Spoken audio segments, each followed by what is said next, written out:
Mr. Speaker. The Honourable Damien O'Connor. Mr. Speaker, I acknowledge the previous member. I think he did a very good job, given the fact that he wasn't on the committee at the time and has been around for some time. And the best way to summarise this bill is it is the best non-controversial legislation that I've had in this House, because the roll bill is traditionally supposed to be non-controversial. Well, there was not much about this bill that was non-controversial, I have to say. I can run through some of the things, to be fair, that there wasn't huge debate around, and one of them, the Winton Racecourse. The Reserve Management Ordinance of 1873, trustees were to be on there for a lifetime. We've in fact made them to be there for 3 years. Mr. Speaker, some sensible amendments through here. Paparoa National Park, some land to go into roading. Mr. Speaker, Taieri Airport land to be changed. But there were, as raised in earlier speeches, a few controversial issues that I do recall, and I've read through a few things, and in fact I was reminded of them when I met with a group in Opua about 3 weeks ago. And I had hoped that the issue would have been resolved, Mr. Speaker, but alas, it has not been. And it is the one of the Esplanade Reserve at Opua in the Bay of Islands, Mr. Speaker. And I don't want to go, in fact, I don't have the time to go into the whole history of this, but this bill was an attempt to resolve an issue that has been around for, well, 1966, in fact, when this boatyard was built and reserve land was utilised. But when the new owner came into this and purchased it in 1994, he started and indeed needed to utilise some reserve land to run his boat operation, Mr. Speaker. And there's been a lot of toing and a lot of throwing and a lot of arguments over the years to try and get some certainty for the boatyard owner. And we had some sympathy for that. And the Select Committee, in an attempt to offer some security and certainty, did insert some clauses which now the Minister's SOP is going to remove. And the question of why has to be asked. Mr. Speaker, there's quite a lot of litigation. And the fact is that there's an informal agreement to allow the boatyard owner to utilise reserve land, and he was uncertain about his future and he wanted to get it tidied up. We thought that it was a reasonably non-controversial issue, so inserted it. It is controversial, and I'd say it did push the boundaries of the roll bill intention. However, Mr. Speaker, since the bill was introduced and since being processed, in fact, there have been legal rulings on this. The most recent one being from Judge Heath on the 10th of March 2015, Mr. Speaker. And the judge decided, quashing a 2013 decision, and ruled that, quote, the decision whether to consent such an easement be remitted back to the Minister for reconsideration. And the issue is here as to whether the District Council or the Minister of Conservation has the rightful authority to offer the gentleman some certainty.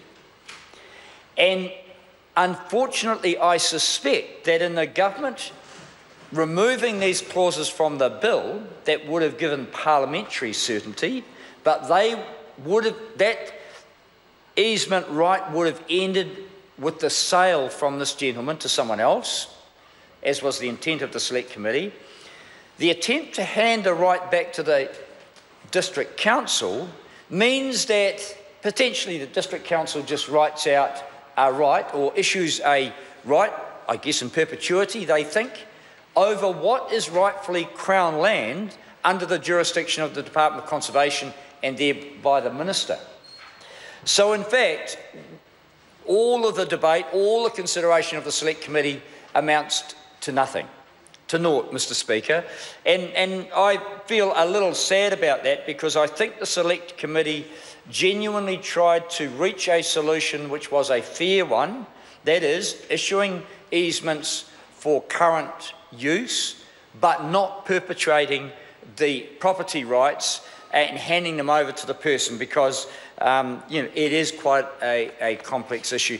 Mr. Speaker, in the meantime, the letter that I've received from or it's a copy of the letter sent to the Minister of Conservation, the Honourable Maggie Barry, Mr. Speaker, points out that actually because of the controversy, there was potentially going to be a gift of significant waterfront land to the community at Paihia that has been withdrawn.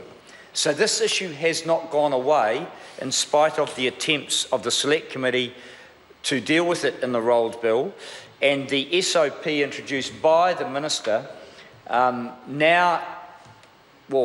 actually hands back to the Council and to the Minister a dilemma which they will have to work through, that ultimately, I believe, Mr. Speaker, will come back to the Select Committee. Mr. Speaker, I'll just deal with a few other issues in the bill. As was pointed out by a couple of speakers, there was Auckland Council had an interest in this. It was, in fact, the set up the Auckland Art Gallery development at Albert Park. There'll be many around the country, Mr. Speaker, who probably say, who cares? But indeed it was an emotional issue for many people in and around Auckland who were tied up with heritage and with the art gallery. And I think the issue was indeed the process by Auckland Council. I think it might have been Mr. Banks at the time, so it's little wonder, perhaps. But anyway, that issue is hopefully resolved here. The Auckland volcanic cones, Mr. Speaker, there were some submissions there. People concerned about handing back to the Minister of Conservation the right to take control of this. The Select Committee were comfortable with that, having heard those submissions, Mr. Speaker. And then, of course, we had Sugarloaf Islands Marine Protection Area. Again, an area that the committee decided there had not been enough consultation on, so it deleted the intentions and the provisions in the bill for that. But the insertions, which, as I say, was an unusual step for a Select Committee to deal with the Opua situation, have now been taken out. The Minister could possibly claim that they should be taken out because nothing in this bill should be controversial. The controversy around the other issues is relatively minor, and it still is, I guess, relatively major over Opua. I just ask of the government in taking these out that it considers very fairly the situation up there, because there's a lot of feeling on the matter. There's a view and a suspicion that the District Council might just override conservation land intentions and hand to the gentleman the rights. I think the gentleman might have to be, and I'm not going to use his name, he might have to be aware that if the council does that, that will offer no certainty into the future, because there's likely to be litigation. In fact, the group are taking to the courts a challenge on that ruling, and in the end, hours and hours of Select Committee work haven't resolved something that does need to be resolved. Mr. Speaker, I just go back and make reference to a couple of other things. I'm not going to drag this out, other than to say that I acknowledge my colleague, the Honourable David Parker. He was introducing a bill to try and resolve and tidy up a whole lot of these issues. I think the Select Committee, way back then, I'm the only remaining member, did its very best.